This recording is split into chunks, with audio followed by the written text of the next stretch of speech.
31 degrees today. That's warm. Yeah.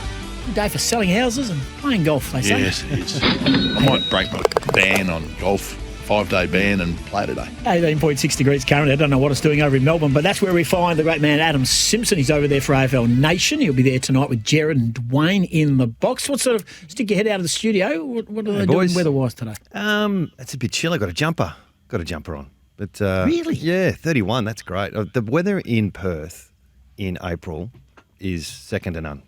No wind, just beautiful weather every day. So it's a special place.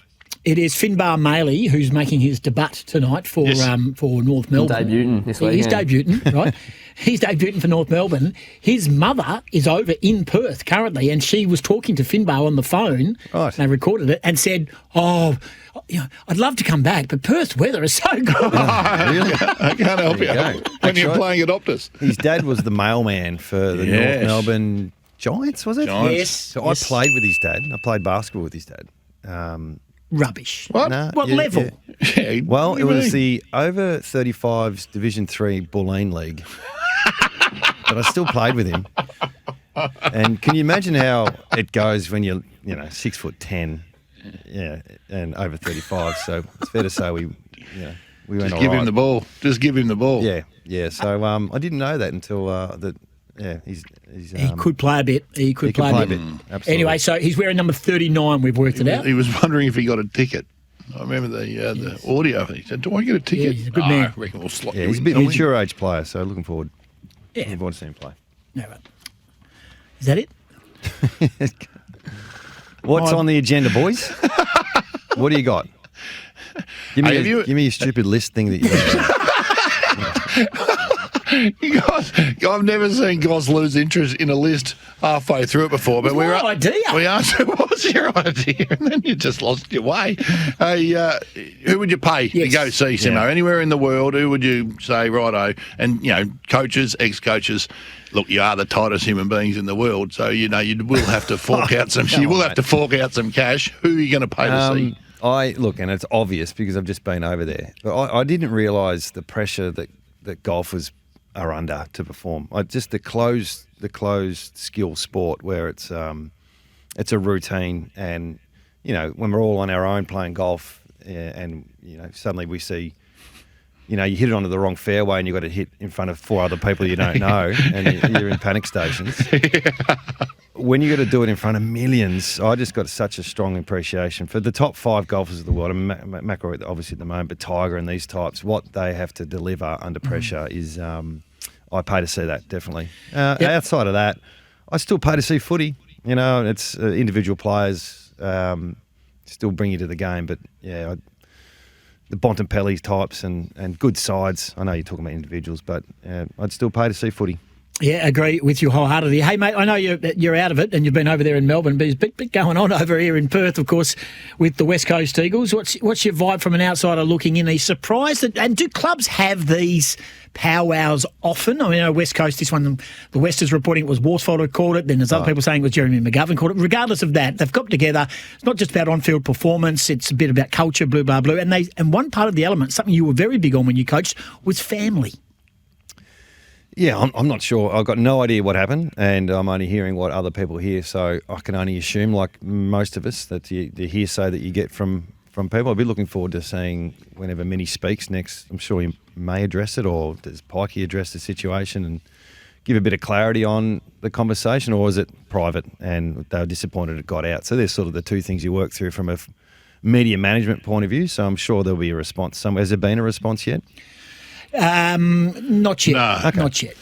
So, look, when you're not winning, when there's some issues off field that I think the Oscar thing it just went on for too long, didn't it? And all of a sudden it's something that could have been tidied up pretty quickly, and now it's extended to probably Oscar's form. And that's rippled with a couple other things that you hear that, perhaps the week in Adelaide was difficult, and that things can change real quick too. Like if you stay in the wrong hotel, or there's some issues with families that just, you miss the mark and you sort of go, okay, we can be better next time we do things. Maybe it was just a conversation. Just quickly, and I don't want to cross over some lines here, but when you were coaching, so some say that Andrew McWalter's taken on a lot of the health and well-being of some of the players, and I don't know.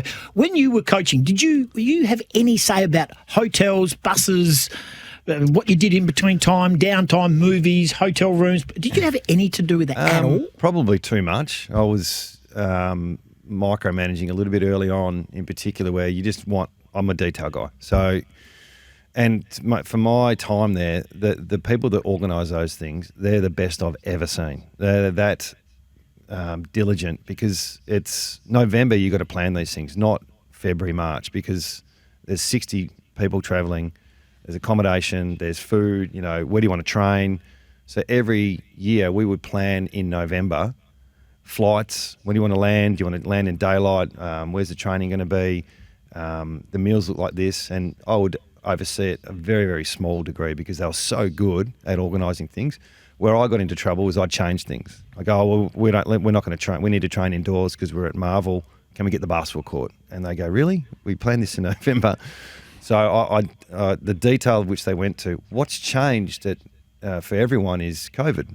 So now when there's no fixture past round 14, so everyone's scammering around, I suspect, once the draw comes out to get organised. And the AFL don't realise how much of a pain that is. So, yeah, they're tremendous people who are very organised. So I'd be surprised if that was the case, it was unorganised. Hey, Simo, I'll just take you back to the previous question about the meetings and the issues internally. Is the biggest concern or the thing that makes you the angriest, because those meetings happen. We've all had those meetings. They're not crisis meetings. They get in the room and you nut it out. Is the biggest annoyance the leak? Because good clubs don't leak. I think you just got to expect it's gonna. That's how I went into those things. If you're talking to 44 players, they'll tell a manager, and before you know it, it's out, and you go, what happened there? And then after a while, you just get, nothing's secret. But unless you keep it tight, it's going to get out through managers. And I don't think this is a major story, is it? It'll feels like move. It'll move. Yeah. And you know what? If it has happened, all right, air your dirty washing, move on. It happens all the time. You want clarity, I think. If you're a player and you've got some expectations that haven't been met, and then if you're a coaching staff or administration that some of the expectations haven't been met from the players, you need to express it. So happens in every industry. If there's issues, you address them. It's just that they haven't won. It's just it's been a long time. It'll change Saturday night, Adam.